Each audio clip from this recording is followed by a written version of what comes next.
الحمد لله نحمده ونستعينه ونؤمن به ونتوكل عليه ونعوذ بالله من شرور أنفسنا ومن سيئات أعمالنا من يهده الله فلا مضل له ومن يضلل فلا هادي له وأشهد أن لا إله إلا الله وحده لا شريك له وأشهد أن محمدا عبده ورسوله أرسله بالهدى ودين الحق ليظهره على الدين كله ولو كره المشركون يا أيها الناس اتقوا ربكم الذي خلقكم من نفس واحدة وخلق منها زوجها وبث منهما رجالا كثيرا ونساء واتقوا الله الذي تساءلون به والأرحام إن الله كان عليكم رقيبا يا أيها الذين آمنوا اتقوا الله حق تقاته ولا تموتن إلا وأنتم مسلمون يا أيها الذين آمنوا اتقوا الله وقولوا قولا سديدا يصلح لكم أعمالكم ويغفر لكم ذنوبكم ومن يطع الله ورسوله فقد فاز فوزا عظيما ثم أما بعد فإن خير الحديث كتاب الله وخير الهدي هدي محمد صلى الله عليه وسلم وشر الأمور محدثاتها وكل محدثة بدعة وكل بدعة ضلالة أيها الإخوة المؤمنون أوصيكم بتقوى الله أعوذ بالله من الشيطان الرجيم يوفون بالنذر ويخافون يوما كان شره مستطيرا ബഹുമാനമുള്ള മുഅ്മിനീങ്ങളെ മുഅ്മിനാത്തുകളെ മുത്തഖീങ്ങളായി തഖ്വയുള്ളവരായി ജീവിക്കണേ എന്ന് വസിയത്ത് ചെയ്യുകയാണ്.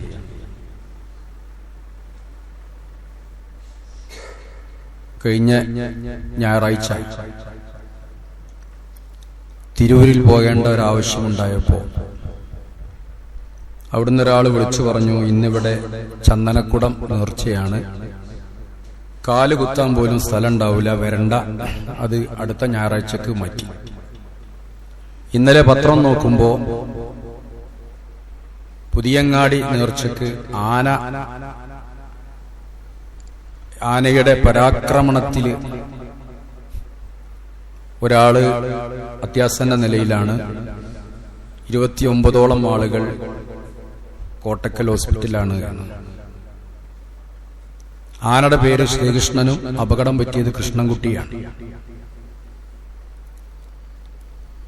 മാത്രമല്ല, ചികിത്സയിലുള്ളവരില് ആണുങ്ങളുണ്ട്, പെണ്ണുങ്ങളുണ്ട്, കുട്ടികളുണ്ട്, മുതിർന്നവരുണ്ട്, ഹിന്ദുക്കളുണ്ട്, മുസ്ലിങ്ങളുണ്ട്, എല്ലാ ജാതിയും എല്ലാം ഒത്തിട്ടുണ്ട്. ഇന്ന് രാവിലെ ഒരു സഹോദരൻ സമദാനി സാഹിബിന്റെ ഒരു ക്ലിപ്പ്, ഈ ആന ഓടുന്ന ചിത്രം ഇട്ടിട്ട് യാദൃശ്ചികമായി ശ്രദ്ധയിൽപ്പെട്ടു. അത് കുറച്ചു കാലം മുമ്പ് പറഞ്ഞൊരു പ്രസംഗമാണ്. അതിൽ പുതിയങ്ങാടി നേർച്ചക്ക് ആന ചവിട്ടിക്കൊന്ന കാര്യമാണ് കൃത്യമായിട്ട് അദ്ദേഹം പറയുന്നത്. ഇതൊക്കെ പറഞ്ഞു കൊടുക്കേണ്ടോല് പറഞ്ഞു കൊടുക്കണം എന്ന് അദ്ദേഹം പ്രത്യേകം പറയുന്നത്. അതുകൊണ്ടാണ് നേർച്ചയുമായി ബന്ധപ്പെട്ട ചില കാര്യങ്ങൾ പറയാം എന്ന് വിചാരിച്ചത്.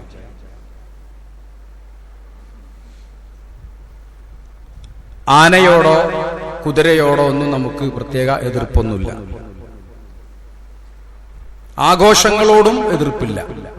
പക്ഷെ അത് ഇസ്ലാമിന്റെ പേരിൽ കെട്ടിവെച്ച് നടത്തുമ്പോഴാണ് അത് പ്രശ്നമായി മാറുന്നത്. ഇതിലൊക്കെ കാണുന്ന പേര് നേർച്ച എന്നതാണ് സങ്കടകരം. നേർച്ച എന്ന് പറയുന്നത് ഇസ്ലാമിലെ ഒരു ഇബാദത്താണ്. നിസ്കാരം പോലെ, സക്കാത്ത് പോലെ, ഹജ്ജ് പോലെയൊക്കെയുള്ള ഒരു ഇബാദത്തിന് പറയുന്ന പേരാണ് യഥാർത്ഥത്തിൽ നേർച്ച. അറബിയിൽ അതിന് പറയാ അൻ-നദ്ർ എന്നാണ്. നദ്ർ, നൂന് ദാല് റാ. മലയാളത്തിൽ വേണമെങ്കിൽ നേർച്ച എന്നോ വഴിപാട് എന്നോ ഒക്കെ അർത്ഥം വെക്കാം. ഇത് ഇസ്ലാമിലൊരു ആരാധനയാണ്. പണ്ട് കാലത്ത് ഉണ്ടായിരുന്നു. മറിയം ബീവി തന്റെ കുട്ടിയെ പള്ളിയിലേക്ക് നേർച്ച നേർന്നത് ഖുർആനിലുണ്ട്. ഇന്നി നദർതു മാഫി ബത്നി മുഹററ. 4 സ്ഥലത്ത് ഖുർആനിൽ നേർച്ചയെ പറ്റി പറഞ്ഞിട്ടുണ്ട്. അതിലൊന്നതാണ്, എന്റെ ഗർഭത്തിലുള്ള കുട്ടിയെ മസ്ജിദുൽ അഖ്സയുടെ പരിപാലനത്തിന് വേണ്ടിയിട്ട് നേർച്ച നേർന്നിരിക്കുന്നു എന്ന് പറഞ്ഞിട്ടുണ്ട്. അന്നത്തെ ഒരു സമ്പ്രദായമാണ്. ആൺകുട്ടികളാണെങ്കിൽ റബ്ബിന്റെ പേരിൽ ഒരു വഴിപാട് നേരുക എന്നത്. അതൊരു നല്ല കാര്യമാണ്. ഗർഭിണിയായപ്പോ ഒരു സന്തോഷം രേഖപ്പെടുത്തിയിട്ട് അതുപോലെ തന്നെ മറിയം ബീവിയോട് ശത്രുക്കളൊക്കെ മറിയം ബീവിയെ ആക്ഷേപിച്ചപ്പോ ഇന്നി നദർതു ലിർറഹ്മാനി സൗമ, ഞാന് റഹ്മാനായ റബ്ബിന് നോമ്പ് നേർച്ച നേർന്നിരിക്കുന്നു എന്ന് പറയണം എന്ന് പറഞ്ഞൊരു മൗനവ്രതം മറിയം ബീവിയോട് ആചരിക്കാൻ അള്ളാഹു പറയുന്നു. മാത്രമല്ല, ഒരു നേർച്ച നേർന്നാൽ അത് നിറവേറ്റുക എന്നത് ഒരു മുഅ്മിനിന്റെ ബാധ്യതയാണ്. കാരണം അതൊരു ഇബാദത്തായി മാറുന്നു. ഹജ്ജിന്റെ വേളകളിൽ ഹജ്ജിന്റെ കർമ്മങ്ങളൊക്കെ ഒരു നേർച്ചയാണ്, വീട്ടേണ്ട വഴിപാടുകളാണ്. അതുകൊണ്ട് ഹജ്ജ് കഴിഞ്ഞാൽ മുടി കളയാൻ പറഞ്ഞിട്ടുണ്ട്. സുമ്മൽ യഖ്ലൂ തഫസ്സഹും, പിന്നെ അവരുടെ മുടിയൊക്കെ കളയട്ടെ. ഹജ്ജിനൊക്കെ പണ്ട് കാലത്ത് പ്രത്യേകിച്ചും പോകുമ്പോ 3-4 ദിവസം ഇഹ്റാമിലാകുമ്പോ മുടി കളയാൻ പറ്റൂല, സുഗന്ധം ഉപയോഗിക്കാൻ പറ്റൂല. അപ്പൊ ആകെ ഒരു മുഷിഞ്ഞ അവസ്ഥയിരിക്കും. അതൊക്കെ മാറ്റിക്കളയട്ടെ. പിന്നെ വേറെ കുറെ ഇബാദത്തുകളുണ്ട്. അതിന് അല്ലാഹ് പറഞ്ഞത് വൽയൂഫു നുദൂറഹും, അവരുടെ നേർച്ചകള് അവർ വീട്ടുകയും ചെയ്യട്ടെ, പൂർത്തിയാക്കുകയും ചെയ്യട്ടെ. വല്ലത്തവഫു ബിൽ ബൈത്തിൽ അതീഖ്, അത് കഴിഞ്ഞ് അവർ കഅബയിൽ തവാഫ് ചെയ്യട്ടെ. അവിടെയും അല്ലാഹു തആല നേർച്ചയെ പറ്റി പറഞ്ഞിട്ടുണ്ട്. അതുപോലെ തന്നെ സത്യവിശ്വാസികളുടെ ഒരു സ്വഭാവമാണത്. നേർച്ച നേർന്നു കഴിഞ്ഞാൽ അത് വീട്ടുക എന്നത് സത്യവിശ്വാസികളുടെ ഒരു ബാധ്യതയായിട്ട്, ഗുണമായിട്ട് അല്ലാഹു തആല പറഞ്ഞിട്ടുണ്ട്. അല്ലാഹു പുകഴ്ത്തുന്നത് സൂറത്തുൽ ഇൻസാൻ, ഞാൻ ഓതി കേൾപ്പിച്ച ആയത്താണ്. പുണ്യവാളന്മാർ ഇന്നൽ അബ്റാർ യശ്റബൂന മിൻ കഅസിൻ കാന മിസാജുഹാ കാഫൂറ, നല്ല ശുദ്ധമായ കർപ്പൂരം ചേർത്ത പാനീയമാണ് പുണ്യവാളന്മാരായ ആളുകൾ സ്വർഗത്തിൽ കുടിക്കുക. അവരുടെ ഗുണം പറഞ്ഞെടുത്ത് അല്ലാഹ് പറഞ്ഞത് യൂഫൂന ബിന്നദ്രി വയഖാഫൂന യൗമൻ കാന ശർറുഹു മുസ്തതിറ, അവര് നേർച്ച വീട്ടുന്നവരാണ്. നേർച്ച ചെയ്തിട്ടുണ്ടെങ്കിൽ നേർച്ച വീട്ടുന്നവരാണ്. മാത്രമല്ല, തിന്മകൾ പാറിപ്പറക്കുന്ന ഒരു ദിവസത്തെ ഭയാനകതയെ ഓർത്ത് അവർ ഇത്തരം കർമ്മങ്ങൾ, നല്ല കർമ്മങ്ങൾ ചെയ്യുന്നവരാണ് എന്നാണ്.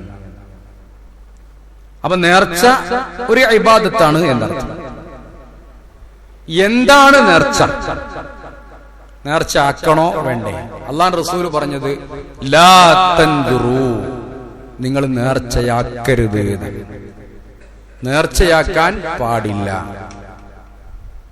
കാരണം ഫഇന്നഹു ലാ യുഗ്നി മിനൽ ഖദ്രി ശൈഅ, ഒരു പ്രയോജനവും അതുകൊണ്ടില്ല.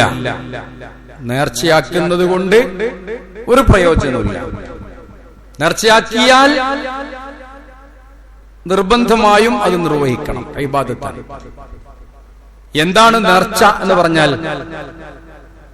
ഐച്ഛികമായ ഒരു കാര്യം, സുന്നത്തായ ഒരു കാര്യം നിർബന്ധമായും ഞാൻ ചെയ്യും എന്ന് ഒരു പ്രതിജ്ഞ എടുക്കലാണ്. അതാണ് നേർച്ച. ളുഹറിന്റെ മുമ്പ് 2 റക്അത്ത് സുന്നത്ത് നിസ്കാരം ഉള്ളതാണ്. ഒരാള് നിർബന്ധമായിട്ട് പറയാം, ഇന്ന് ളുഹർ നിസ്കരിക്കുന്നതിന്റെ മുമ്പ് ഞാൻ എന്തായാലും 2 റക്അത്ത് സുന്നത്ത് നിസ്കരിക്കും എന്ന് പറഞ്ഞാൽ അത് ഫർള് പോലെ തന്നെ അവൻ നിസ്കരിച്ചേ മതിയാകൂ. അത് അവന്റെ ഒരു ബാധ്യതയായി മാറി. അത് ഐച്ഛികമായ കാര്യം. പാവപ്പെട്ടവൻ എന്തെങ്കിലും കൊടുക്കുക എന്നുള്ളത്, ഒരു യതീം കുട്ടിക്ക് എന്തെങ്കിലും കൊടുക്കുക, 10 ഉറുപ്യ കൊടുക്കുക എന്നത് നിർബന്ധമായ കാര്യമല്ല. എന്നാ അവൻ പറയാ ഞാൻ നിർബന്ധമായിട്ട് 10 ഉറുപ്യ കൊടുക്കും എന്ന് പറഞ്ഞാൽ അത് നിർബന്ധമാണ്, കൊടുക്കണം. ഓൻ മരിച്ചുപോയാലും അത് വീട്ടണം, മരിച്ചുപോയാലും അത് വീട്ടണം. ഈ മരിച്ചുപോയാൽ നേർച്ച വീട്ടണോ എന്ന് റസൂലുള്ളാഹി ചോദിച്ചിട്ടുണ്ട്. പണ്ഡിതന്മാർക്ക് അഭിപ്രായ വ്യത്യാസമുണ്ട്. ചിലര് പറഞ്ഞത് നിസ്കാരം നോമ്പ് പോലുള്ള കാര്യങ്ങളൊക്കെ നേർച്ചയാക്കിയിട്ടുണ്ടെങ്കിൽ അത് വീട്ടേണ്ടതില്ല. സാമ്പത്തിക ഇടപാടുകളാണെങ്കിൽ നിർബന്ധമായിട്ടും വീട്ടണം. ഇനി അതല്ല, നിസ്കാരാണെങ്കിലും കഴിയെങ്കിലും വീട്ടണം. അനന്തരാവകാശികള് അവന് സ്വത്തുണ്ടെങ്കിൽ അതൊന്ന് വീട്ടണം എന്ന് പറഞ്ഞവരാണ് ഭൂരിഭാഗം ആളുകൾ. അപ്പൊ അത്രയും നിർബന്ധമാണ് എന്നർത്ഥം. 10 റുപ്യ കൊടുക്കാന്ന് പറഞ്ഞാൽ 10 റുപ്യ കൊടുക്കണം. ഇല്ലെങ്കിൽ അവന്റെ അനന്തര സ്വത്ത് ഒരുക്കുന്നതിന്റെ മുമ്പ് ഇവൻ നേർച്ചയാക്കിയിട്ടുണ്ടെങ്കിൽ അത് കൊടുക്കണം എന്നാണ്. അതുപോലെ തിങ്കളാഴ്ച നോമ്പ് സുന്നത്താണ്. ഒരാൾ പറയാം ഞാൻ അടുത്ത തിങ്കളാഴ്ച എന്തായാലും നോമ്പ് നോൽക്കും എന്ന് മൂപ്പരാണ് തീരുമാനിക്കുക, സ്വയം തീരുമാനിക്കുക. അത് ഇൽസാമുൽ ഇബാദ ലില്ലാഹി അലയ്യ കദ, ഞാൻ അള്ളാഹ്ക്ക് വേണ്ടി ഇന്ന കാര്യം ചെയ്യും എന്ന് പറഞ്ഞാൽ അത് നേർച്ചയായി എന്നാണ്. അത് വ്യക്തമായി പറയുകയും അല്ലാത്തതൊന്നും നേർച്ചയല്ല. ഇങ്ങനെ ചെയ്താൽ അത് നിർബന്ധമായും വീട്ടണം എന്നാണ്. അതിനെ സംബന്ധിച്ചാണ് നേരത്തെ പറഞ്ഞത് യൂഫൂന ബിന്നദ്രി വയഖാഫൂന യൗമൻ കാന ശർറുഹു മുസ്തതീറ. അങ്ങനെ വല്ല കാര്യങ്ങളും ചെയ്തിട്ടുണ്ടെങ്കിൽ, ഇസ്ലാമിലുള്ള നേർച്ച അതാണ്, ചെയ്തിട്ടുണ്ടെങ്കിൽ തീർച്ചയായും ആ നേർച്ച അവൻ വീട്ടുക തന്നെ വേണം എന്നതാണ്. ഇനി ചില കാര്യങ്ങൾ, ഞാൻ വെള്ളക്കുപ്പായ ഇടുള്ളൂ എന്നൊരാൾ നേർച്ചയ്ക്ക്, അതൊരു വിഷയമല്ല. വേണമെങ്കിൽ ഇടാ, വേണ്ടെങ്കിൽ ഇടണ്ട, ഒന്നും പ്രശ്നമല്ല. അതുപോലെ തന്നെ വേണ്ടാത്ത കാര്യങ്ങൾ നേർച്ചയാക്കിയാൽ അത് നടപ്പിലാക്കണോ? നടപ്പിലാക്കേണ്ടതില്ല എന്നാ, നേർച്ചയാക്കാൻ പാടില്ല. ഞാൻ അമ്മായിമാട് മുണ്ടൂല ഇത്ര കാലം നേർച്ചയാക്കി, അത് കുടുംബബന്ധം മുറിക്കുന്ന കാര്യം റസൂൽ പ്രത്യേകം എടുത്ത് പറഞ്ഞിട്ടുണ്ട്. ലാ നദ്റ ഫീ മഅസിയത്തി, തെറ്റായ ഒരു കാര്യത്തിലും അതുപോലെ തന്നെ കുടുംബബന്ധം മുറിക്കുന്ന കാര്യത്തിലും ആ നേർച്ചയാക്കാൻ പാടില്ല. മഅസിയത്തിൽ ഒരിക്കലും നേർച്ചയാക്കാൻ പാടില്ല. ഉണ്ടെങ്കിൽ തന്നെ അനുവദനീയമായ കാര്യത്തിൽ മാത്രം, ശറഅ് അനുവദിച്ച ഒരു കാര്യം. ഡ്രസ്സിന്റെ കാര്യത്തിൽ അങ്ങനെ കണിശതല്ലല്ലോ. ഒരു സുന്നത്താന്ന് വിചാരിച്ച് കുഴപ്പമില്ല. വെള്ളവസ്ത്രം സുന്നത്താന്ന് പറഞ്ഞിട്ടുണ്ട്, അതിന്റെ അടിസ്ഥാനത്തിൽ ഞാൻ വെള്ളവസ്ത്രം ധരിക്കുള്ളൂ എന്ന് പറഞ്ഞാൽ അതൊരു നേർച്ചയാണ്. അവൻ ആ പറഞ്ഞ രൂപത്തിൽ അത് ചെയ്യേണ്ടതുണ്ട്. അല്ലെങ്കിൽ ഞാൻ തുണി എടുക്കുള്ളൂ, അതില്ല. തുണി അവനാണ് ഇഷ്ടമുള്ള ഡ്രസ്സ് എടുക്കാം, ഇടാം, ഭംഗിയുള്ള വൃത്തികേടില്ലാത്ത ഡ്രസ്സ് ഇടാം. അപ്പൊ ഇങ്ങനെ ചില കാര്യങ്ങൾ ശറഇൽ ഉള്ള കാര്യങ്ങളാണെങ്കിൽ നിർബന്ധമായിട്ടും അവനത് വീട്ടണം എന്നാണ്. എന്നാ അത് ചെയ്യണോ? അതെന്നെ വേണ്ട എന്നുള്ള അഭിപ്രായമാണ് പണ്ഡിതന്മാർക്കുള്ളത്. അങ്ങനെ ചെയ്യേണ്ട ആവശ്യമില്ല. വെറുതെ ഒരു കാര്യം അവൻ ചെയ്യുകയും അവനെ നിർബന്ധമാക്കുകയും പിന്നെ അത് നിർവഹിക്കുകയും ചെയ്യേണ്ട ആവശ്യം ഇല്ല എന്നാണ് പണ്ഡിതന്മാരൊക്കെ പറഞ്ഞിട്ടുള്ളത്. അല്ലാഹു റസൂൽ ഒരിക്കലും അത് പ്രോത്സാഹിപ്പിച്ചിട്ടില്ല. ഒരിക്കൽ റസൂൽ സല്ലല്ലാഹു അലൈഹി വസല്ലം പ്രസംഗിക്കാൻ, അപ്പൊ അബൂ ഇസ്രായേൽ ഒരു മനുഷ്യന്റെ പേരാണ്, അയാൾ വെയിലത്ത് അങ്ങനെ നിൽക്കുന്നുണ്ട്. നല്ല പൊരി വെയില്, സൗദി അറേബ്യയിലത്തെ വെയിലാണ്, ആലോചിച്ച് നോക്കി. അപ്പൊ ചോദിച്ചു, എന്താ ഈ മനുഷ്യൻ ഇങ്ങനെ നിൽക്കണെന്ന്. മൂപ്പര് നേർച്ചയ്ക്കാതെ. എന്താ നേർച്ചയ്ക്കണത്? 3-4 നേർച്ച ഉണ്ട്. അല്ല, 22 കാരറ്റ് നേർച്ചയാണ്, ചെറിയ നേർച്ചയൊന്നുമല്ല. ഒന്ന് വെയിലുള്ളൂ നേർച്ച, വെയിൽ കൊള്ളും. രണ്ടാമത്തത് ഇരിക്കൂലാന്ന്. മൂന്നാമത്തെ നേർച്ച ആരോടും മുണ്ടൂലാന്ന്. ആലോചിച്ചു. 4-മത്തെ നേർച്ച നോലും പോൽക്കുന്നതാണ്. അപ്പൊ ആരോടും മുണ്ടാതെ വെയിലത്ത് നിന്നിട്ട് ഇരുന്നിട്ടല്ല, നോമ്പ് നോൽക്കും എന്നാണ്. ഈ നേർച്ച റസൂലുള്ള കേട്ടപ്പോ റസൂലുള്ള പറഞ്ഞു, ഓനോട് ഒരു 10 തണലിലെവിടെയും വന്നിരിക്കാൻ പറയും, ആ നോമ്പ് വേണമെങ്കിൽ പൂർത്തിയാക്കിക്കോട്ടെ എന്ന്. നേർച്ചയും അനാചാരവും അതാണ്. അപ്പൊ ഇല്ലാത്ത കാര്യമാണ് മുണ്ടാതെ വെക്കുക എന്നുള്ളത്, പാടില്ലാത്തൊരു കാര്യം. വെയിൽ കൊള്ളുക എന്നുള്ളത് ആവശ്യമില്ലാത്ത കാര്യമാണ്. നിൽക്കുക വെറുതെ എന്നുള്ളത് ആവശ്യമില്ലാത്ത കാര്യമാണ്. പിന്നെ അതിൽ ചെയ്യാവുന്ന ആവശ്യമുള്ള ഒരു കാര്യം ഏത് എന്ന് ചോദിച്ചാൽ നോമ്പ് മാത്രമാണ്. അതുകൊണ്ട് നോമ്പ് വേണമെങ്കിൽ പൂർത്തിയാക്കട്ടെ, അതുള്ള ഒരു കാര്യമാണ്. ലാ നദ്റ ഫീ മഅസിയ, മോശമായ കാര്യത്തിലൊന്നും നേർച്ചന്റെ ആവശ്യമില്ല എന്നതാണ്. മറ്റൊരിക്കൽ ഉഖബത്ത് ഇബ്നു ആമിർ റളിയല്ലാഹു അൻഹു, അദ്ദേഹമാണെന്ന് പറയപ്പെടുന്നുണ്ട്, അദ്ദേഹത്തിന്റെ സഹോദരി ഒരു നേർച്ചയ്ക്ക് നടന്ന് ഹജ്ജിന് പോകാനാണ്. ഇപ്പൊ അങ്ങനെ കുറെ ആൾക്കാർ യൂട്യൂബിലൊക്കെ ഉണ്ട്, നടന്നു പോയിട്ട് വന്ന ആൾക്കാർ. നടന്നുപോയി ഹജ്ജ് ചെയ്യണം നേർച്ചയ്ക്ക്. നബി പറഞ്ഞു, ഇന്നല്ലാഹ ലഗനിയ്യുൻ അൻ തഅദീബി ഹാദാ, അള്ളാഹ്ക്ക് ഇതിനെ ശിക്ഷിച്ചിട്ട് എന്ത് കിട്ടാനാണ്? ആലോചിച്ചോക്ക്, ഈ ജാതി ത്യാഗം സഹിച്ചിട്ട് നടന്നു പോയിട്ട് വെയിലുണ്ട് നടന്ന് ഹജ്ജ് ചെയ്തിട്ട് എന്ത് കിട്ടാനാ? പടച്ചോൻ എന്ത് കിട്ടാനുള്ളത്? അതുകൊണ്ട് വാഹനം കയറി പോയിക്കോട്ടെ, അല്ല ബസ്സോ വണ്ടിയോ കിട്ടിയിട്ട് അതിന് പോയിക്കോട്ടെ, അല്ല നടന്നിട്ടൊന്നും ഹജ്ജ് ചെയ്യാൻ പോണ്ട, അങ്ങനെ നേർച്ചയാക്കേണ്ട ആവശ്യമില്ല എന്ന് പറഞ്ഞ റസൂലുള്ളാഹി സ്വല്ലല്ലാഹു അലൈഹി വസല്ലം തിരുത്തുകയാണ്. അപ്പൊ ആവശ്യമില്ലാത്ത കാര്യം നേർച്ച ആവശ്യമില്ല. പിന്നെ എന്തിനാ നേർച്ച എന്ന് പറഞ്ഞാൽ വൈന്നമാ യുസ്തഖ്റജു മിനൽ ബഖീൽ, പിശുക്കന്മാരെ കയ്യിൽ നിന്ന് കാശ് പുറത്തേക്ക് വരാനുള്ള ഒരു മാർഗം മാത്രമാണെന്ന് റസൂലുള്ളാഹി സഹിയായ ഹദീസിൽ പഠിപ്പിച്ചത്. കാരണം ഒരു പിശുക്കനെ സംബന്ധിച്ചിടത്തോളം ഇങ്ങോട്ട് എന്തെങ്കിലും കിട്ടിയാലും അങ്ങോട്ട് എന്തെങ്കിലും കൊടുക്കും. ഇപ്പൊ കണ്ടില്ലേ നമ്മുടെ കുട്ടികൾ ധോത്തി ചലഞ്ച്, ബിരിയാണി ചലഞ്ച്, പായസ ചലഞ്ച്. എന്താ വെച്ചാൽ 10 റുപ്യ വെറുതെ ചോദിച്ചാൽ കിട്ടൂല. അപ്പൊ ഒരു പാക്കറ്റ് പായസം കിട്ടിയാന്ന് അങ്ങേരും പറഞ്ഞൊരു പായസം, അങ്ങനെ എന്നും ബിരിയാണി തന്നെ, എന്നാലും ഒരു ബിരിയാണി എന്തെങ്കിലും അങ്ങോട്ട് കിട്ടിയാലേ ചില പിശുക്കന്മാരിൽ നിന്ന് കാശിട്ടുള്ളൂ. ആ മനഃശാസ്ത്രമാണ് അത് ഉപയോഗപ്പെടുത്തുന്നത്. അപ്പൊ പിശുക്കന്മാരിൽ നിന്ന് എന്തെങ്കിലുമൊക്കെ കിട്ടാൻ വേണ്ടിയുള്ള നേർച്ചയാണ്. അതാണ് നദ്റുൽ മുജാസാത്ത് എന്ന് പറഞ്ഞ നേർച്ചയുണ്ട്. എന്റെ രോഗം മാറിയാൽ ഞാൻ യതീം കുട്ടികൾക്ക്, യതീംഖാനയിലേക്ക് ഒരു 500 റുപ്യ കൊടുക്കാം. പിശുക്കന്റെ നേർച്ചയാണ്. പടച്ചോനോടാ വെല്ലുവിളി. എന്താ പറയണേ? എന്റെ രോഗം അള്ളാഹു മാറ്റി തന്നാൽ ഞാൻ യതീംഖാനയിലേക്ക് 500 രൂപ കൊടുക്കാം. ഇത് നദ്റുൽ മുജാസാത്താണ്. ഇത് ഹറാമാന്ന് പണ്ഡിതന്മാർ പറഞ്ഞിട്ടുള്ളത്. അധിക പണ്ഡിതന്മാർ ഹറാമാണ്, പാടില്ല. ചെയ്താ കൊടുക്കണം, മാറിയില്ലെങ്കിലോ കൊടുക്കൂല. പടച്ചോനായിട്ട് ബെറ്റ് വെക്കണ പരിപാടി. രോഗം മാറിയില്ലെങ്കിൽ എന്റെ 500 റുപ്യ യതീംഖാന കിട്ടൂല. അപ്പൊ ചിലപ്പോ രോഗം മാറും. അപ്പൊ ഒരു 500 റുപ്യ, അങ്ങനെയെങ്കിലും ഒരു 500 റുപ്യ എന്റെ വക യതീംഖാനക്ക് കിട്ടിയെങ്കിലോ? ആലോചിച്ച് നോക്കി നിങ്ങൾ. റസൂലുള്ള പറയാ പിശുക്കന്റെ കയ്യിൽ നിന്ന് കാശ് പുറത്തു ചാടാനുള്ള ഒരു കാര്യമാണ്. അപ്പൊ ചുരുക്കത്തിൽ ഇങ്ങനെ നേർച്ച എന്ന് പറയുന്ന ഒരു ഇടപാട് തന്നെ ആവശ്യമില്ല. ഉള്ളത് ഇത് മാത്രമാണ്. ജാഹിലിയ കാലഘട്ടത്തിൽ ഒരുപാട് നേർച്ചകൾ ഉണ്ടായിരുന്നു. ഒരുപാട് നേർച്ച ജാഹിലിയ കാലഘട്ടത്തിൽ ഉണ്ടായിരുന്നു.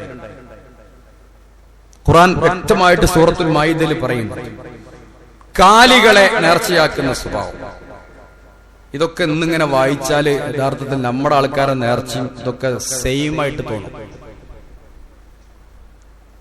അവർ പറയും, മാ ജഅലല്ലാഹു മിൻ ബഹീറത്തിൻ വലാ സായിബത്തിൻ വലാ വസീലത്തിൻ വലാ ഹാമിൻ വലാകിന്നല്ലദീന കഫറൂ യഫ്തറൂന അലല്ലാഹിൽ കദിബ വഅക്സറുഹും ലാ യഅഖിലൂൻ. ജാഹിലിയ കാലഘട്ടത്തിലുണ്ടായിരുന്ന നേർച്ച മൃഗങ്ങളെ പറ്റിയ പറയും. ബഹീറത്ത്, സായിബത്ത്, വസീലത്ത്, ഹാമ്, 4 മൃഗങ്ങളെ അല്ലാഹു തആല ഖുർആനിൽ എടുത്തു പറഞ്ഞിട്ടുണ്ട്. ഒരു മൃഗം 5 പ്രസവിച്ചാൽ, ഒട്ടകം 5 പ്രസവിച്ചാൽ അതിനെ ദൈവത്തിന്റെ പേരിൽ, ദൈവം അള്ളാഹു അല്ലാതെ ആരാധിക്കപ്പെടുന്ന ദൈവങ്ങൾ, അള്ളാഹ്ക്കല്ലോ ആരാധിക്കപ്പെടുന്ന ദൈവങ്ങൾക്ക് നേർച്ചയാക്കും. അതുപോലെ സായിബത്ത്, ചില മൃഗങ്ങളെ വെറുതെ നേർച്ചയാക്കും, മേഞ്ഞു നടക്കാൻ നേർച്ചയാക്കും. അതിനാണ് വിടും, അതിനടയാളം വെച്ചു വിടും. അതെന്ത് ചെയ്താലും ആളുകൾക്ക് അതിനെ ഉപദ്രവിക്കാനോ ദ്രോഹിക്കാനോ ഒന്നും പറ്റൂലെന്നാ. ഇപ്പൊ കാണലില്ല, അടുത്ത കാലം വരെ ഉണ്ടായിരുന്നു. ഉള്ളാളത്തേക്കുള്ള ഒരു നേർച്ചക്കൊച്ചുണ്ടാവും, കൗത്തിലൊരു സെഞ്ചും കെട്ടി. ആട് ബസ് കയറി ആ ബസ്സിലുള്ളവരൊക്കെ എഴുന്നേറ്റു ഇതിനെ ബഹുമാനിച്ചിട്ട്. ആലോചിച്ച് നോക്കി പൊട്ടത്തറ എവിടെയേറെ എത്തിക്കുന്നുള്ളത്. ചില വിദ്വാന്മാര് കുട്ടികളൊക്കെ അതിന്റെ കാശ് കുത്തിക്കട്ടച്ച് കാശൊക്കെ എടുക്കും. ഉള്ളാളത്തേക്കുള്ള ആടാ, അതെന്ത് ചെയ്താലും ഈ പാവപ്പെട്ടം ചെറിയൊരു കച്ചവടം, ഒരു പെട്ടിക്കട വെച്ച് കച്ചവടം വായക്കട തൂക്കിയിട്ടുണ്ടെങ്കിൽ സാധനം വന്ന് തിന്നും. പാവ കച്ചവടക്കാർ, നിങ്ങളൊന്ന് പൊയ്ക്കാണീന്നൊക്കെ പറയാം ആടിനോടെ. ഇങ്ങനെ ഒന്ന് പെരക്കി ആട്ടുന്ന പരിപാടി ഒന്നുമില്ല. നിങ്ങളൊന്ന് പൊയ്ക്കാണീന്നു, എന്താ ഇപ്പൊ നിങ്ങൾ കാട്ടുന്നൊക്കെ ചോദിച്ചിട്ട് അതിനോട് ഈ പായക്കല കൊന്ന് തൂക്കിയതൊക്കെ തിന്ന് നശിപ്പിക്കും. ഇത് ഞാൻ പറഞ്ഞതല്ല. ഈ ആയത്തിന്റെ തഫ്സീറുൽ ജലാലൈൻ എന്ന് പറയുന്ന ജലാലുദ്ദീൻ സുയൂത്തിയും ജലാലുദ്ദീൻ മഹല്ലിയും എഴുതിയുണ്ടാക്കിയ പള്ളി ദർസുകളിൽ ഓതുന്ന തഫ്സീറുകളിൽ അതിനെ വീണ്ടും ഹാഷിയ എഴുതിയിട്ടുള്ള സ്വാവി, ജമൽ തുടങ്ങിയ പണ്ഡിതന്മാരുണ്ട്. തഫ്സീർ സ്വാവിയില് വ്യക്തമായി പറഞ്ഞത് ഞാൻ ഈ പറഞ്ഞ കാര്യമാണ്. അന്ന് കാണുന്ന ജാഹിലിയത്തിലുള്ള നേർച്ച പോലെ തന്നെ ഇന്നും ചില ആളുകൾ ചില ആടിനെയോ മൂരിയെയോ നേർച്ചയാക്കി അടയാളം വെച്ച് വിടുന്നു. ആരാന്റെ പറമ്പിൽ കയറി പുല്ല് തിന്നാൽ അതിനെ ആട്ടാൻ പോലും സമ്മതിക്കൂല. വല്ലവനും അതിനെ ആട്ടിയാൽ ഇവൻ ഔലിയാക്കളെ ബഹുമാനിക്കാത്തവനാണെന്ന് പറഞ്ഞുകൊണ്ട്, വഹാബിയാണെന്ന് പറഞ്ഞുകൊണ്ട് അവനെ എതിർക്കും ആളുകൾ. അത് കുഫ്റാണ്. നേരെ ചൊവ്വ വിശ്വാസത്തോടുകൂടെ ചെയ്താൽ അവൻ കാഫിറാകുന്ന പണിയാണ് ചെയ്യുന്നത്, അല്ലെങ്കിലോ ആക്ഷേപിക്കപ്പെടേണ്ട കുറ്റകരമായ ഒരു കാര്യമാണ് ചെയ്യുന്നത് എന്ന് ഇമാം സ്വാവി റഹ്മഹുല്ലാ തന്റെ തഫ്സീറിൽ ഇത് രേഖപ്പെടുത്തിയിട്ടുണ്ട്. വലാ സായിബത്തിൻ, അതുപോലെ വലാ വസീല. ഒരാട് പ്രസവിച്ചു, ആൺകുട്ടിയാണെങ്കിൽ ദൈവത്തിന് കൊടുക്കും, പെൺകുട്ടിയാണെങ്കിൽ അവരെടുക്കും. ഒരാട് പ്രസവിച്ച ഒറ്റ പ്രസവത്തിൽ ഒരു ആൺകുട്ടിയുണ്ട്, പെൺകുട്ടി ഉണ്ടെങ്കിൽ അതിനെ വസീല എന്ന് പറഞ്ഞിട്ട് നേർച്ചയാക്കി വിടും. അതുപോലെ ഹാമ്, ഒരൊട്ടക കൂറ്റൻ, ഈ കൂറ്റനിൽ നിന്ന് 5 ഒട്ടകമുണ്ടായാൽ, 5 കുട്ടികൾ ജനിച്ചാൽ ആ ഒട്ടകത്തെ അഴിച്ചുവിടും, നേർച്ചയാക്കിയിട്ട് അഴിച്ചുവിടും. ഈ സ്വഭാവം ജാഹിലിയത്തിലുണ്ടായിരുന്നു. അള്ളാഹു പറയാം അങ്ങനെയൊന്നുമില്ല. മാ ജഅലല്ലാഹ്, അതിലൊന്നും ഒരു പുണ്യവും ഇല്ല. മിൻ ബഹീറത്തിൻ വലാ സായിബത്തിൻ വലാ വസീലത്തിൻ വലാ ഹാമിൻ, ഈ 4 വിഷയത്തിലും ഒരു പുണ്യവുമില്ല. പിന്നെന്താ സംഭവം? വലാകിന്നല്ലദീന കഫറൂ യഫ്തറൂന അലല്ലാഹിൽ കദിബ്, ഇതൊക്കെ അള്ളാന്റെ പേരിൽ കളവ് വെച്ച് കിട്ടുക. വഅക്സറുഹും ലാ യഅഖിലൂൻ, ഒരൽപ്പം പോലും അധികം ആളുകളും ചിന്തിക്കുന്നില്ല. 4 ഒരു പേടിയാ. നേർച്ചക്കൊറ്റനെ കാണുമ്പോൾ ചെറിയൊരു ബേജാറ്,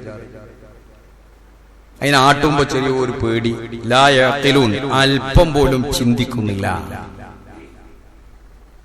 മാത്രല്ല വൈദാ ഖീല ലഹും ഇത്തബിഉ മാ അൻസലല്ലാഹു വഇലർ റസൂൽ, അല്ലാഹു റസൂലും നിങ്ങൾക്ക് അവതരിപ്പിച്ചത് നിങ്ങൾ പിൻപറ്റണമെന്ന് പറഞ്ഞാൽ അവർ പറയും ഹസ്ബുനാ മാ വജദ്നാ അലൈഹി ആബാഅനാ, ഞങ്ങളുടെ പൂർവ്വപിതാക്കള് കാട്ടിക്കൂട്ടുന്നത് ഞങ്ങൾ അനുകരിക്കുകയാണ് ചെയ്യുന്നത്, അതുകൊണ്ട് ഞങ്ങളുടെ പൂർവ്വപിതാക്കളായിട്ടുള്ള കാക്കക്കാരന്മാര് ചെയ്ത ആ താവഴി അനുസരിച്ച് ഞങ്ങൾ പോകുള്ളൂ, നിങ്ങളെ പുത്തൻ പ്രസ്ഥാനമൊന്നും ഞങ്ങൾക്ക് പറ്റൂല എന്ന് പറഞ്ഞ് അവരാക്ഷേപിക്കും. അവലൗ കാന ആബാഉഹും ലാ യഅലമൂന ശൈഅൻ വലാ യഹ്തദൂൻ, സൂറത്തുൽ മാഇദയിൽ അല്ലാഹു വിവരിക്കാം. അവരുടെ പൂർവ്വപിതാക്കള് തീരെ ഹിദായത്തില്ലാത്തവരും ഒന്നും അറിയാത്തവരും ആണെങ്കിലോ എന്ന്. കാക്കക്കാരന്മാരെ വീട് നമുക്ക് പറ്റൂല, ഒക്കെ പൊളിച്ചു കയറ്റി അല്ലെ, തറവാടൊക്കെ പൊളിച്ചു കയറ്റി. കാക്കക്കാരന്മാരുടെ കുപ്പായം നമുക്ക് പറ്റൂല, തുണി നമുക്ക് പറ്റൂല, ഓല ഭക്ഷണം നമുക്ക് പറ്റൂല, ഓല ഈ ആചാരം മാത്രമേ നമുക്ക് പറ്റുള്ളൂ. ഓല എന്തെങ്കിലുമൊക്കെ ചെയ്തു വെച്ചിട്ടുണ്ടെങ്കിൽ അതിൽ നിന്നിട്ട് മാറാൻ നമുക്കൊക്കെ ഒരു പ്രയാസമാണ്. ബാക്കിയൊക്കെ മാറി. അവിടെ നിന്നും കാക്കക്കാരന്മാരെ വാപ്പ വല്യപ്പന്മാരെ ഒന്നും പറയില്ല. ഒരു നല്ല കാര്യം, മഹല്ലിലൊരു കാര്യം ചർച്ചക്ക് വന്ന ആ നമ്മുടെ കാക്കക്കാരന്മാര് ചെയ്യണതാണ്, ഖുർആനും ഹദീസും നോക്കിയിട്ടല്ല. വേറെയും ഉണ്ടായിരുന്നു ജാഹിലിയ കാലഘട്ടത്തിൽ നേർച്ച. ആ നേർച്ച എന്താണ്? വജഅലു ലില്ലാഹി മിമ്മാ ദറഅ അലൽ ഹർസി വൽ അൻആമി നസീബാ, കൃഷിയിൽ നിന്നും ഇതേപോലെ ഒരു ഓഹരി അവരുടെ ദൈവങ്ങൾക്ക് വെക്കും. ഒറ്റ വ്യത്യാസമുള്ളൂ, ആ കാലഘട്ടത്തിൽ നേർച്ച നേരുന്നത് അന്യ ദൈവങ്ങൾക്കായിരുന്നു. ഇന്ന് നമ്മളത് വലിയകളുടെ പേരിലാണ്.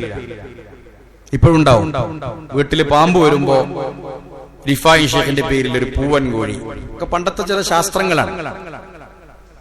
ഒരു പൂവൻകോഴി വീട്ടിലുണ്ടായ പാമ്പ് അല്ലെങ്കിലും വരൂല. മയില് കാട്ടിലുണ്ടെങ്കിൽ അവിടെ വല്ലാതെ പാമ്പുണ്ടാവില്ല, പാമ്പിനെ കൊത്തിക്കൊല്ലും പൂവൻകോഴി വന്നിട്ട്. അപ്പൊ നമ്മളതിന് പെട്ടെന്ന് അറുത്ത് തിന്നൂല, അതങ്ങനെ വലുതായി ഉണ്ടായാല് പാമ്പ് വരൂല. അപ്പൊ പൂവൻകോഴിനെ നേർച്ചയ്ക്കിടുക. അതുപോലെ തന്നെ നെല്ല് കൃഷി, ഭണ്ഡാരപ്പെട്ടി എപ്പോഴും നടക്കുന്നുണ്ട്. അവര് കൃഷിയിൽ നിന്ന് ഒരു ഓഹരി വെച്ചു എന്നാണ്. ആർക്ക്? അള്ളാഹു അല്ലാതെ ആരാധിക്കപ്പെടുന്ന മറ്റു ദേവതകൾക്കും ദേവിമാർക്കും ബീവിമാർക്കും ഒക്കെ അവര് ഒരു നസീബ് വെച്ചു, ഒരു ഓഹരി വെച്ചു. എന്നിട്ട് പറഞ്ഞു ഖാലു ഹാദാ ലില്ലാഹി ബിസഅമിഹിം വഹാദാ ലിശുറക്കായിനാ. ഓല് പറയും ഈ ഓഹരി ഞങ്ങൾക്കുള്ള കൃഷി, ഒരു പറമ്പും രണ്ട് പാടം ഉണ്ടെങ്കിൽ, അല്ലെങ്കിൽ 2 പള്ളിയെ ഉണ്ടെങ്കിൽ ഈ പള്ളിയിലത്തെ ഞങ്ങൾക്കുള്ളതാണ്, ആ പള്ളിയിലത്തെ നമ്മുടെ മറ്റ് പാപ്പാക്കുള്ളതാണ് നേർച്ചു.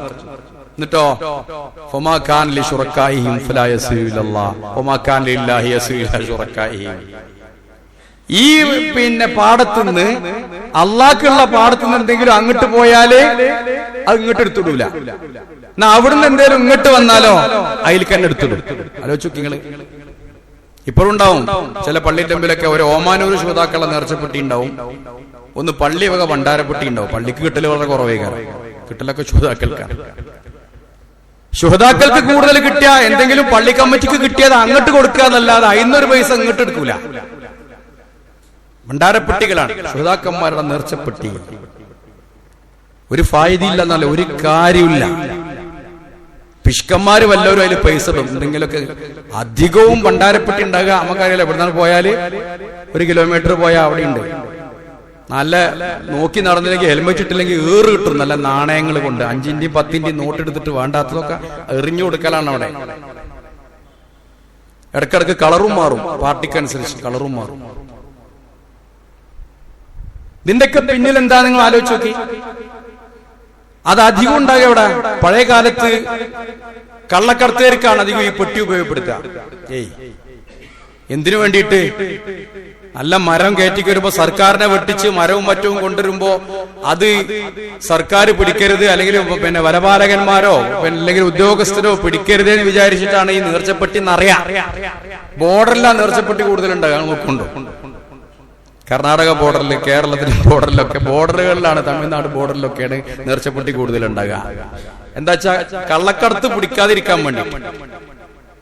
ഇന്ന് പത്രത്തിൽ വായിച്ചത് ആന ചവിട്ടിയാൾക്ക് എന്ത് പറ്റിയെന്ന് നോക്കിയപ്പോ വേണ്ടത് പുകയില, ചായം മുക്കിയ പുകയില ഇന്ന് ആരോഗ്യവകുപ്പ് പുതിയങ്ങാടി നേർച്ചയോടനുബന്ധിച്ച് പിടിച്ചിരിക്കുന്നു എന്നുള്ള വലിയ വാർത്തയാണ്. ചിത്രമൊക്കെ ഉണ്ട് പേപ്പറിൽ.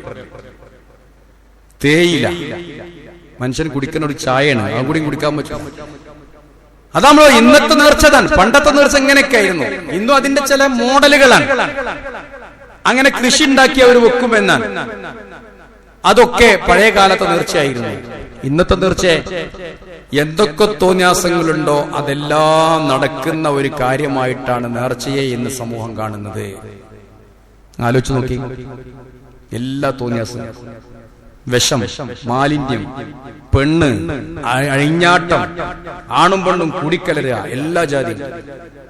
ആന, ഇസ്ലാമിക ചരിത്രത്തിൽ ഒരൊറ്റ ആനയുള്ളൂ. അത് കഅബ പൊളിക്കാൻ വന്ന ആനയാണ്. അതിനെ കൊണ്ടെടുക്കുന്നത് ആലോചിച്ച് നോക്കി. ഒറ്റ ആനയുള്ളൂ. അത് കഅബ പൊളിക്കാൻ വന്ന അലം തറ കൈഫ ഫഅല റബ്ബുക ബി അസ്ഹാബിൽ ഫീൽ. ആനക്കാരെ കൊണ്ട് റബ്ബ് എന്ത് ചെയ്തു എന്നറിയില്ലേ? അർസല അലൈഹിം ത്വയ്റൻ നബാബീൽ. നല്ല പക്ഷികൾ അയച്ചിട്ട് അവരെയൊക്കെ കൊന്നൊടുക്കിയ ആനയെ കൊണ്ട് കഅബ പൊളിക്കാൻ വന്നത് ഒരു ചരിത്രം മാത്രമേ ഖുർആൻ പഠിപ്പിക്കണുള്ളൂ. ആ ആനനെ കൊണ്ട് നടക്കുന്ന ആനനെ കൊണ്ടാണ് ഈ ഖബറിങ്ങെ പിന്നെ പൂജയും കാര്യങ്ങളൊക്കെ നടത്തുന്നത്. ആലോചിച്ച് നോക്കി.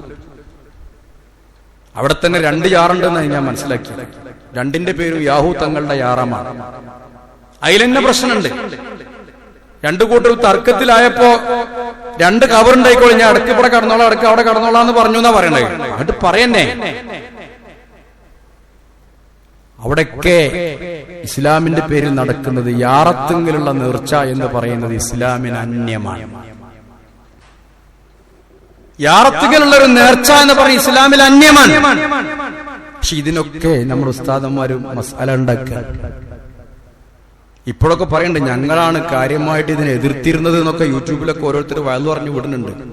പക്ഷെ നിങ്ങൾക്കറിയോ, ഔദ്യോഗിക രേഖകൾ എടുത്ത് പരിശോധിച്ചാൽ ഈ ഉസ്താദന്മാരായിരുന്നു ഇതിന്റെയൊക്കെ പിന്നിലുണ്ടായിരുന്നത്. നമ്മളൊക്കെ വിശ്വസിക്കുന്നു. ഒരു ഉസ്താദ് എന്തിനാ? ഒരു ഉസ്താദ് എന്തിനാണ്? ഒരു മഹല്ലിൽ ഒരു ഉസ്താദിനെ നിശ്ചയിക്കണം എന്തിനാണ്? അവിടെ പാരമ്പര്യമായി നടക്കുന്ന കാര്യങ്ങൾ പറഞ്ഞു പഠിപ്പിച്ചു തരാൻ ഒരു ഉസ്താദിന്റെ ആവശ്യമില്ല. അവിടുത്തെ ഒരു വല്യമ്മ മതി. നമ്മൾ ചെലവ് കൊടുത്ത്, നമ്മൾ പിടിയേരി ശേഖരിച്ച്, നമ്മൾ ശമ്പളം കൊടുത്ത് നമ്മുടെ നാട്ടിൽ നമ്മൾ ഒരു ഉസ്താദിനെ നിയമിക്കുന്നത് എന്തിനെന്ന് ചോദിച്ചാൽ നമുക്ക് നമ്മുടെ സ്വർഗത്തിലേക്കുള്ള കാര്യങ്ങളൊക്കെ പറഞ്ഞു തരാൻ വേണ്ടിയിട്ടാണ്. ശരിയായ ദീന് എന്താണെന്ന് പഠിപ്പിച്ചു തരാൻ വേണ്ടിയിട്ടാണ്. പക്ഷെ പഴയ കാലത്തുള്ള ഗ്രന്ഥങ്ങളൊക്കെ എടുത്ത് വായിച്ചു നോക്കി നിങ്ങൾ. ഇപ്പൊ മോശമല്ലേ ആൾക്കാരോട് ഇതൊക്കെ പറയണത്? അപ്പൊ ഞങ്ങളൊക്കെ എതിർത്തിരുന്നു എന്ന് പറയാൻ വേണ്ടിയിട്ട് ചില കാര്യങ്ങളൊക്കെ. എന്തേ പണ്ടിങ്ങനെ ഒരാൾ ചോദിച്ചാൽ ഉസ്താദിനോട് ചോദിക്കുക, നിങ്ങൾ യൂട്യൂബിൽ തെരഞ്ഞാൽ കിട്ടും. ആനനെ കൊണ്ടുവരാൻ പറ്റുമോ? ആനക്ക് എന്താ കുഴപ്പം? ഉസ്താദ് ചോദിക്കുക, ആനക്ക് എന്താ കുഴപ്പം? ഒരു കുഴപ്പമില്ലല്ലോ. ആനക്കിപ്പോ ഒരു കുഴപ്പമുണ്ടായിട്ടില്ല. അതാണ് ആനക്ക് എന്താ കുഴപ്പം? കരിമരുന്ന് പ്രയോഗം പറ്റുമോ ഉസ്താദെ? രേഖപ്പെടുത്തിയ പുസ്തകങ്ങളുണ്ട്, ആർക്കും നിഷേധിക്കാൻ കഴിയില്ല. ആളുകൾ കൂടുമ്പോ അവിടെ രോഗാണുക്കൾ ഉണ്ടാവും, കൊറോണയ്ക്ക് ഉണ്ടാവും. അപ്പൊ രോഗാണുക്കൾ കുറെ ഉണ്ടാകുമ്പോ ആ രോഗാണു മുക്തമായ ഒരു അന്തരീക്ഷത്തിന് വേണ്ടിയിട്ട് അവിടെ കരിമരുന്ന് പ്രയോഗം നടത്തേണ്ടി വരും. അതുകൊണ്ട് ചിലപ്പം കരിമരുന്ന് സുന്നത്താന്നും കൂടി പറയേണ്ടി വരും എന്നൊക്കെ എഴുതി വെച്ചിട്ടുണ്ട്. ഇതൊക്കെയാണ് ഒരു കാലത്ത് പറഞ്ഞു കൊടുത്തിരുന്നത്. പിന്നെ നേർച്ചയിലെ അനാചാരങ്ങൾ ഒഴിവാക്കണം എന്ന് പറഞ്ഞൊരു വിഭാഗം നടന്നു. ഞാൻ ആരും വിമർശിക്കല്ലോ, സംഗതിയിലുള്ള യാഥാർത്ഥ്യം പറയാം. നേർച്ചയിലെ അനാചാരം അതെന്താ? നമ്മൾ കണ്ടു നബി ഒഴിവാക്കിയത്. നോമ്പ് നോറ്റോട്ടെ അവിടെ വന്ന് ഇരുന്നോ, എന്നിട്ട് കുറെ ആൾക്കാർ സലാത്തിൽ കേക്കോട്ടും പടിഞ്ഞാട്ടും നടക്കുന്ന ഏർപ്പാടൊക്കെ ഉണ്ടായി. കൂട്ടരെ യാറം എന്ന് പറയുന്നത് ഇല്ല. ഫത്ഹുൽ മുഈൻ എല്ലാ കുട്ടികളും ദർസിലെ കുട്ടികൾ ഓതി പഠിക്കുന്ന കിതാബാണ് ഫത്ഹുൽ മുഈൻ. അതിൽ പറയുന്നുണ്ട് ഖബറ് ആ ഖബറിലെ മണ്ണെണ്ണയിലിടാൻ പാടുള്ളൂ എന്നാണ്. ഒരു ചാണിലധികം പൊക്കാൻ പാടില്ല. പൊന്നാനി മഖ്ദൂം പള്ളിയിൽ പോയാല് നമുക്ക് അനുഭവത്തിൽ കിട്ടും. അതുകൊണ്ടാണ് ഞാൻ കാര്യം തുറന്നു പറയുന്നത്. സൈനുദ്ദീൻ മഖ്ദൂമിന്റെ ഖബർ നിങ്ങൾ കണ്ടിക്കണോ? കെട്ടിപ്പൊക്കിയിട്ടില്ല. കാരണം അദ്ദേഹം കിതാബിൽ അത്രയും കൃത്യമായി എഴുതി കെട്ടിപ്പൊക്കിയിട്ടില്ല. ഒരു 4 പുറം ഒരു തടവ് വെച്ചിട്ടുള്ളൂ, ഒരു അതിര് കെട്ടിയിട്ടേ ഉള്ളൂ. ഖബറൊന്നും ചെയ്തിട്ടില്ല. കാരണം അദ്ദേഹം കിതാബില് ഖബർ കെട്ടി ഇപ്പം എന്തെങ്കിലും ചെയ്തിരിക്കണം അറിയില്ല കേട്ടോ, അടുത്ത് ഞാൻ പോയിട്ടില്ല. കിതാബിലെ ഖബർ കെട്ടിപ്പൊക്കുന്നതിനെ സംബന്ധിച്ച് കൃത്യമായിട്ട് ഫത്ഹുൽ മുഈനിൽ എഴുതിയിട്ടുണ്ട്. അത് പൊളിച്ചാൽ ആ കല്ല് എന്ത് ചെയ്യണം എന്ന് വരെയാണ് അതിൽ പറയുന്നുണ്ട്. ഫത്ഹുൽ മുഈനിൽ ചർച്ച ഉണ്ട്. ഇതാ ഞാൻ പറഞ്ഞത്, ഏട്ടിലെ ദീൻ ഉസ്താദന്മാര് നാട്ടിൽ പഠിപ്പിക്കൂല. ഇതിന്റെയൊക്കെ പിന്നില് സാമ്പത്തികമാണ്, അല്ലെങ്കിൽ കച്ചവടമാണ്, ബിസിനസ്സാണ്. ഇത് മനസ്സിലാക്കണം. ഞാൻ പറഞ്ഞു വരുന്നത് ഇസ്ലാമിലെ സുന്ദരമായ ഒരു ആചാരം. ഇത് മറ്റുള്ളവരൊക്കെ ഇസ്ലാമിനെ എന്തെങ്കിലും കിട്ടിയ വിമർശിക്കാൻ വേണ്ടി നിൽക്കാൻ, ആ സമയത്ത് നമ്മളൊക്കെ ഇങ്ങനെയൊക്കെ ചെയ്തു കൊടുക്കുമ്പോൾ ഇതുകൊണ്ടൊക്കെ ഉണ്ടാകുന്ന കാര്യങ്ങൾ ഇസ്ലാം തെറ്റിദ്ധരിക്കപ്പെടും. ഇസ്ലാമിലെ സുന്ദരമായ ഒരു ആചാരം തെറ്റിദ്ധരിക്കപ്പെടും. അതുകൊണ്ട് നമ്മൾ മനസ്സിലാക്കുക, നേർച്ചാക്കിയാൽ നേർച്ച നേരണം നിർബന്ധമാണ്. നേർച്ചയാക്കേണ്ട ആവശ്യമില്ല. നേർച്ചയാക്കിയിട്ട് യാതൊരു ഫലം കിട്ടൂല. യാറത്തുങ്കല നേർച്ച എന്ന് പറഞ്ഞ സമ്പ്രദായം തന്നെ അല്ല. അലി റളിയല്ലാഹുവിന്റെ ദഅവത്തിൽ പറഞ്ഞേക്കുമ്പോൾ നബി പറഞ്ഞു, വലാ ഖബറൻ മുശ്രിഫൻ ഇല്ലാ സവൈതഹു. ഉയർന്നു നിൽക്കുന്ന എല്ലാ ഖബറും തട്ടി നിരപ്പാക്കണം എന്നാണ്. നിങ്ങൾ കണ്ടിട്ടില്ലേ നമ്മൾ പറയുന്ന ബഖീഉൽ ഗർഖദ് എന്ന് പറഞ്ഞ ജന്നത്തുൽ ബഖീഅ് എന്ന് പറയുന്ന ബഖീഉൽ ഗർഖദ്, അതുപോലെ അൽ മുഅല്ല എന്ന് പറയുന്ന ഖബർസ്ഥാൻ, അവിടെ നിങ്ങൾ പോയി നോക്കി എത്ര മഹാന്മാരോട് വിശ്രമിക്കുന്നുണ്ട്. ഇവിടെ നമ്മളൊക്കെ മീസാങ്കല്ലും പടവും മാർബിളും ടൈൽസും ഒക്കെ ഇട്ട് ഇങ്ങനെ ഭംഗിയാക്കിയ ഖബറുകളാണ്. ആ ഖബറ് ഭംഗിയാക്കണോണ്ടല്ല പ്രശ്നം. അവിടെ പ്രശ്നം എന്താന്ന് വെച്ചാൽ അവിടെയൊക്കെ ഈ ആരാധനകളും നേർച്ചകളും ഒക്കെ ഇതിന്റെ പേരിൽ യാർത്തുക്കൾ, അവരൊക്കെ ഇതിന് നിരപരാധികളാണ്. അതും കൂടി നമ്മൾ മനസ്സിലാക്കണം. അതുകൊണ്ട് മറ്റുള്ളവര് ഇസ്ലാമിനെ കുറിച്ച് മനസ്സിലാക്കുമ്പോൾ, വായിക്കുമ്പോൾ ഒരു നല്ല ചിത്രം നൽകാൻ നമുക്ക് കഴിയണം. ആവശ്യമില്ലാത്തതിൽ നിന്നൊക്കെ നമ്മൾ ഒഴിഞ്ഞു നിൽക്കാനുള്ള ധൈര്യം കാണിക്കണം. അല്ലാഹു അനുഗ്രഹിക്കുമാറാകട്ടെ. അൽഹംദുലില്ലാഹി റബ്ബിൽ ആലമീൻ വലാഖിബത്തുൽ ലിൽമുത്തഖീൻ വലാ ഉദ്വാന ഇല്ലാ അലൽ ളാലിമീൻ വസല്ലി വസല്ലിം അലാ ഖാതിമിൽ അംബിയാഇ വൽ മുർസലീൻ നബിയിനാ മുഹമ്മദിൻ വആലിഹി വസഹ്ബിഹി അജ്മഈൻ. അമ്മാ ബഅദു ഇത്തഖുല്ലാഹ ഇബാദല്ലാഹ്. ബഹുമാന്യരെ, ഒരു കാര്യം കൂടി സൂചിപ്പിക്കാറുണ്ട്. ഇനി ഒരാൾ അങ്ങനെ നേർച്ച നേർന്നു എങ്കിൽ ഒരു സുന്നത്തായ കാര്യം ചെയ്യാമെന്ന അയാൾ വെറുതെ നേർച്ച നേർന്നു, പ്രത്യേക ഫായിദൊന്നും അതുകൊണ്ടില്ല എങ്കിലത് വീട്ടിൽ നിർബന്ധമാണ്. മരിച്ചുപോയാലും അത് വീട്ടിൽ നിർബന്ധമാണ് എന്ന് തന്നെയാണ് ഭൂരിഭാഗം പണ്ഡിതന്മാരും പറഞ്ഞത്. ഇനി ഒരാൾക്ക് അതിൽ നിന്ന് ഒഴിവാകണമെങ്കിൽ എന്ത് ചെയ്യണം? അതിനും ഇസ്ലാമിൽ പരിഹാരമുണ്ട്.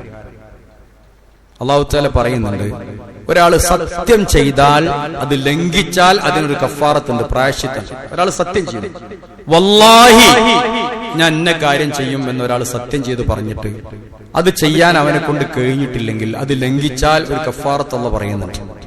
അല്ലാഹു പറയുന്നുണ്ട്, ലാ യുആഖിദുകുമുല്ലാഹു ബില്ലഗ്വി ഫീ അയ്മാനിക്കും. നിങ്ങൾ വെറുതെ പറയുന്ന സത്യം അള്ളാഹു എന്ത് ചെയ്യൂല, നിങ്ങളെ ശിക്ഷിക്കൂല.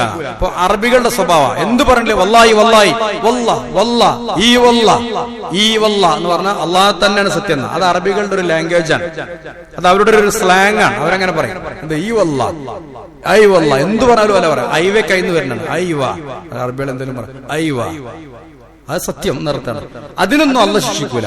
പക്ഷേ വലാകിൻ യുആഖിദുകും ബിമാ അഖത്തുമുൽ ഐമാൻ, നിങ്ങൾ കൃത്യമായിട്ട് മനസ്സുറപ്പിച്ചുകൊണ്ടൊരു സത്യം ചെയ്താൽ അള്ളാഹ് നിങ്ങളെ ശിക്ഷിക്കും. അങ്ങനെയാണെങ്കിൽ ഫകഫാറത്തുഹു, അതിന് പ്രായശ്ചിത്തമുണ്ട് എന്ന്. അതെന്താണ്?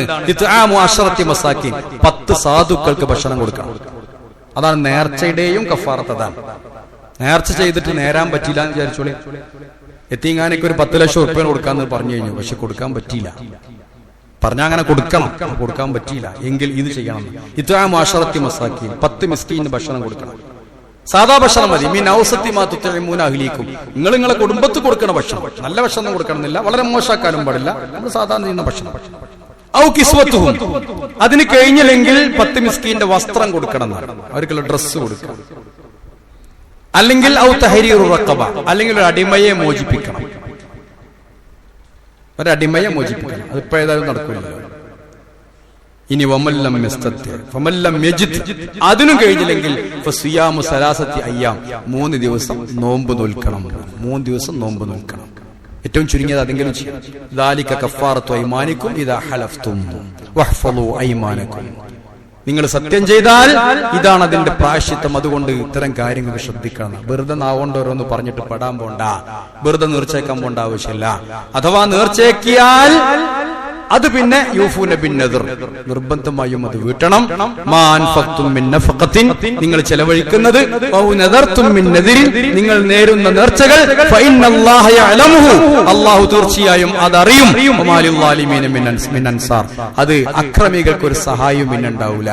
അതുകൊണ്ട് നേർച്ച ചെയ്താൽ അക്രമത്തിലേക്ക് പോകാൻ പാടില്ല. വീട്ടാൻ പറ്റിയില്ലെങ്കിൽ ഈ കഫാറത്ത് ചെയ്യണം എന്നുകൂടി ഇസ്ലാം പഠിപ്പിക്കുന്നുണ്ട്. അല്ലാഹു അനുഗ്രഹിക്കുമാറാവട്ടെ.